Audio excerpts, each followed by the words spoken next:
initiative comes from the United States, where the Lawyers Guild did a lot of response to mass demonstrations and mass arrests and harassment of activists, those kinds of things by security forces. So there was that general concern that there would be protests around the Olympics, and so that general concern prompted it. But more specifically, we've seen a trend where the International Olympic Committee, together with VANOC and their government partners, have been more than willing to cede rights and freedoms, particularly freedom of expression and freedom of assembly, to the IOC in order that the only messages that are available in Vancouver during the Olympic period are actually the messages of Olympic sponsors or the International Olympic Committee, that dissenting messages that the Olympics may not be the best thing that ever happened to Vancouver simply won't be allowed to be there. But as far as I know, this is the first Olympic Games where there is a formalized observer program. I think it would have been a useful thing to have some legal observers in Beijing, for example, but for obvious reasons that didn't happen. I think the Olympics are maybe just an excuse for a lot of interest groups to get together and sort of speak their case. There's a lot of issues going on every day, and the Olympics is just sort of a schedule of events where there'll be a lot of people hanging around. Well, the observers are watching a couple things. First of all, and highest on our priority list are protests, given the atmosphere around protest and dissent being seen as a security threat by the RCMP to date. So making sure that people are able to express themselves through demonstration and lawful assembly. But also, and lower profile, we're concerned that residents of Vancouver are able to get around and do their ordinary business without having to be searched, without being detained, without having to deal with security forces if they're simply wanting to go to work and pretend that the Olympics isn't happening. It's been going great. Every single session has exceeded our expectations in numbers, in interest, and the number of people who showed up and have given their interest in the program. Well, we've trained almost 400 people, and we believe we're going to be keeping quite a few of them. We're not going to have a very high attrition rate. A lot of people are going to be actually out on the streets.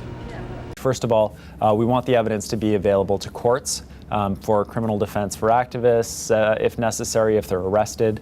Also for any potential inquiry that might happen afterwards, as we saw with APEC, and as we saw with Montebello, with the Sûreté de Québec and their undercover operations there. Well, knowing about the Olympics coming and kind of the recent global climate, but even more particularly the climate here in Vancouver with police, the RCMP and the Vancouver Police Department, some brutality incidents, and just generally the way things work. I was concerned about people's safety and security and the respect for people's rights at the Olympics. I think the way that things have gone for community organizations post 9/11 and post the war in Iraq, there is not a lot of appreciation for dissent, as I feel there should be. And I want to make sure that people who do choose to go out and make their voices heard are given the opportunity to do that safely and with the respect that they deserve. In addition to that, for higher risk scenarios, we're recommending that people have, for example, vinegar-soaked bandanas and goggles in the event that pepper spray or tear gas is used. But for the most part, that hopefully shouldn't be necessary. Well, I really hope that I'm not going to be put into any kind of dangerous situations. I think that's really going to be up to the police. If they really execute really strong arm tactics, then I think there's nothing I can do about it. Going to have to exercise my role as an observer, maintain my rights, and comply with the police officers. There's not an awful lot that I can do against somebody with a gun.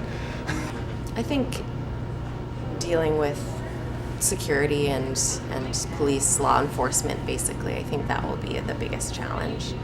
And just staying calm in situations that may escalate. About being arrested, I've never really gone through that before, but I think it's important to stand up for our rights. People who spoke out against the Olympic Games would get visits from the RCMP, either at their homes or on their way to work, that friends and families of theirs would be visited by the RCMP. I mean, there are countries where people who speak out against official government policy are visited by the police, but up until this point, we hadn't understood Canada to be one of those countries. It was very brief. I was looking after my kids at home in North Vancouver, and member of the RCMP, member of the VPD, both members of the Integrated Security Unit arrived about 1:30 in the afternoon, asked if it was a good time to answer some questions. I said no. They gave me their business cards, very short, 3.5, 4 minutes in total, and never heard from them again. Having said that, as soon as they left, I phoned our lawyer and asked for a cease and desist order. What person would want to become involved in the anti-Olympic organizing, knowing that if they do so, they can reasonably expect a visit from the Integrated Security Unit, that their family and friends, potentially employers and relatives, could be visited by police? I'm here because I've worked in the downtown east side, both in the run-up to the Olympics. I've seen some of the tactics that the police have been using to sort of pseudo-gentrify the neighborhood, moving people along, issuing tickets for jaywalking, these sorts of things. And I became aware of the program through my contacts at the BC Civil Liberties Association, and it sounded like a great idea. I know they put out a call for volunteers, and I just sent out an email, and here I am.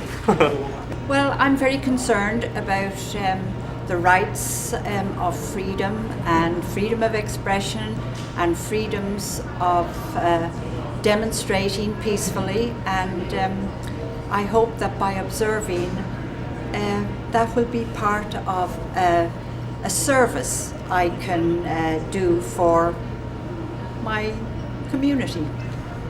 The most optimistic spin I can put on the possible legacy from a civil liberties perspective is that the Legal Observer Program and the advocacy around issues and the raising of awareness around security issues, clampdowns on dissent, and those kinds of things will cause positive feelings in the public around protection of civil liberties going forward in Vancouver, but also that future Olympic cities will look at us as a model of, at the very least, how to resist the greatest excesses of the security forces. I've been so impressed by the cross-section of people who have come out to do this. It's not restricted by age, race, gender. There's just a very healthy group of people who really care and want to make sure that that this program goes down smoothly.